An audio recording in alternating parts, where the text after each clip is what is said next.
Hi everyone, I've come today to do a wee share. I'm in a lovely group called Sister Scrappers, and each week they ask someone to do something. So this week I'm talking about my use of charms. We all use them on the side of our books and dangles and that sort of thing. So that's one way I use them. I like to use them in my books on tags, just so that they dangle off the top under the ribbon. Okay, and then the big tags like this where, you just stamp on them, and then I've just put a tiny wee ring and attached the charm to it. Now I have been working, I love using negative spaces, so I usually dangle birds inside them and do things with butterflies, but this time I've got another wee twist on it. I'll be making my tags and dangling charms in the centre of the negative space. So it's just a coffee dyed tag, and I've used vintage photo all round it, punched out a scallop circle, which I've left in the other room, and put my ribbons on it. So I've been working on a lovely Alice in Wonderland book, which I have just about finished, and I've taken it to the next step, where I've incorporated my charms on the pages. I'm quite keen on this wee book, it's just about done.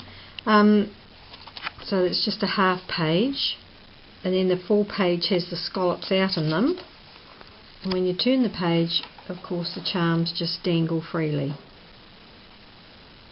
So I just thought I'd quickly show you how I make them. I need that yellow punch to punch out the hole though, so I'll have to stop and go and get it, sorry.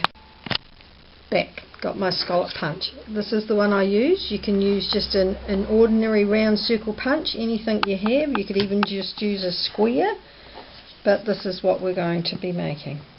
So I've already pre-stamped my tag and coffee dyed it, and then I just used the little hole punch here, and then my hammer and the setting tool, scissors and glue.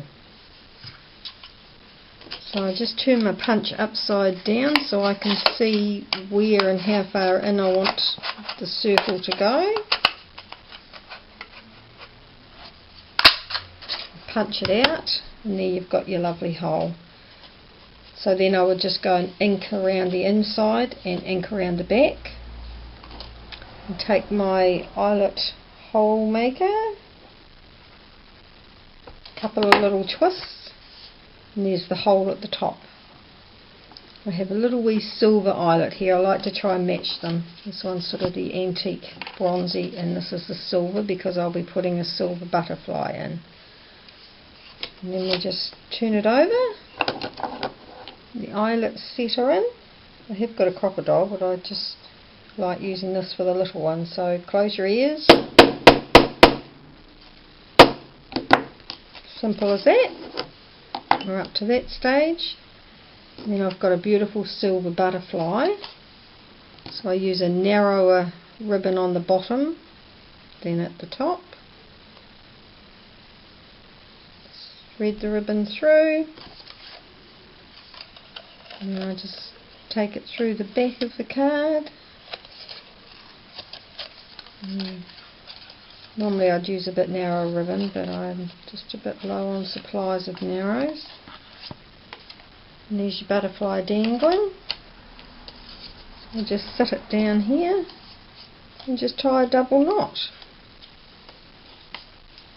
Just sort of balance it where you want to centre it and let it hang however low the position you want. Oh, work fingers.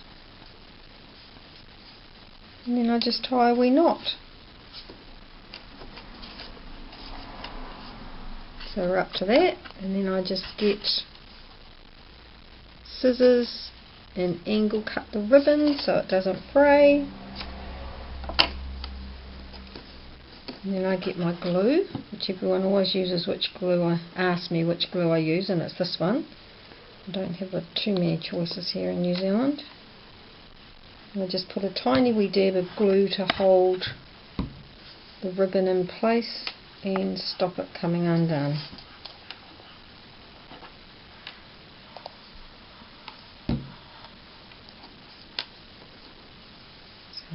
purple doesn't go with the vintage brown, but I'll be using that in a project later on. So that will just float. I could have actually had that dangling a bit lower, but just sort of trying to do it quick. And then just my ribbon at the top. A couple of people have asked how I do it. So I just knot it, and then I just put a little dab of the glue up the top, put it to where I want it to end, and then I just sort of scrunch it up in my fingers and push it down, and it sticks to the glue every time but today. Just put a little bit more in there, and that's all I do, sort of roll it up and squish it around. It takes on quite a nice look. And then I do the other side exactly the same. Put it where I want to finish it, bit of excess, just sort of roll it round so the glue takes to it. Then I just trim them back. So it doesn't take long to make at all. Just a different take on what you can do with your charms.